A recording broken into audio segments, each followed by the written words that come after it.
Hey everybody, I'm Michelle Roy of Dragonfly Wellness, and this is Wellness Wednesday. Today we are talking about impermanence.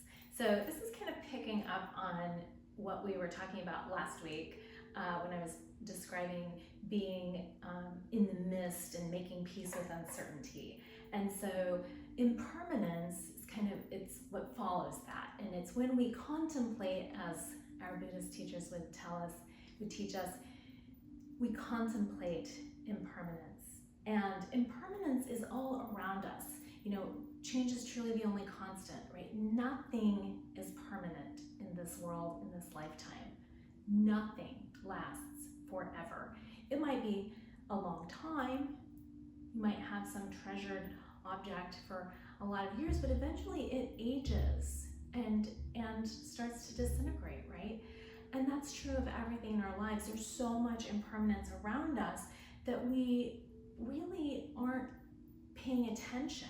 But there's so much. Look at all the days that begin, and we go through the days, and they're over, and then it ends. We go to sleep, and there's a new day. That day's gone forever. Everything that happened is now behind us. Whether it's good, bad, or indifferent, right? It's no longer part of us.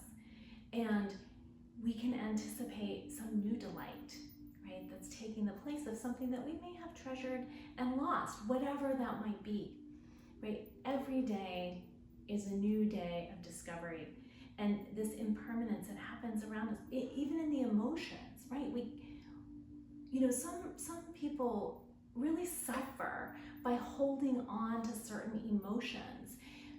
But emotions are just as impermanent as anything else, right? Think about a time when you were really angry or really sad, right? You're no longer in the depths of those emotions right now, or at least not related to that thing, right? That's all changed. And we have an opportunity, right, to let those things go and let something else come into its place. I mentioned this in my newsletter this month. We've all seen many hazy days in our lifetimes, but every single one of them has given way to bright sunshine at some point or another, right? So embracing impermanence is what allows us to make peace with uncertainty and to make peace with change, because we recognize that nothing is forever. In fact, things must give way, right? That death or rebirth cycle of the life, birth, and death cycle has to happen in order for life to continue.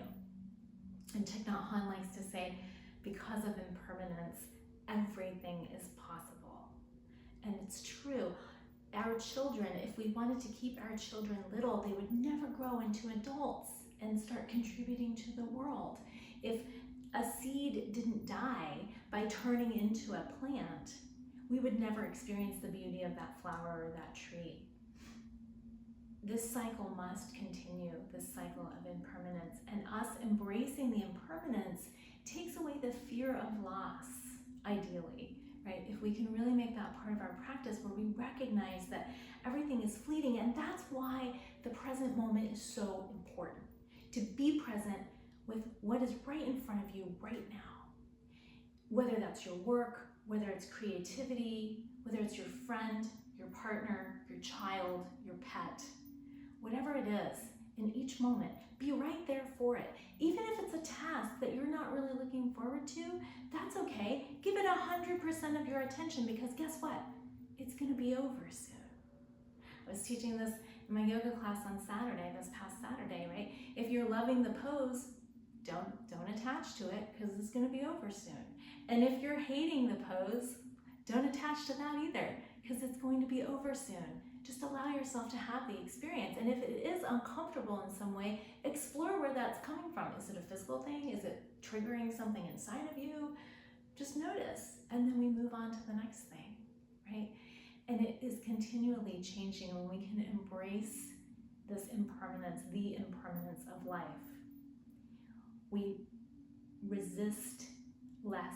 We fight against it less. And it really becomes this beautiful practice of surrender, right? Ishvara Pranidhana, surrender to the divine, surrender to the bigger forces at play. All right, everybody, there's your inspiration. Embracing impermanence this week, at least exploring it or recognizing it in your life. And feel free to share any insights that you get from that. All right, everybody, have a fantastic Wednesday, and I'll see you again next week. Namaste.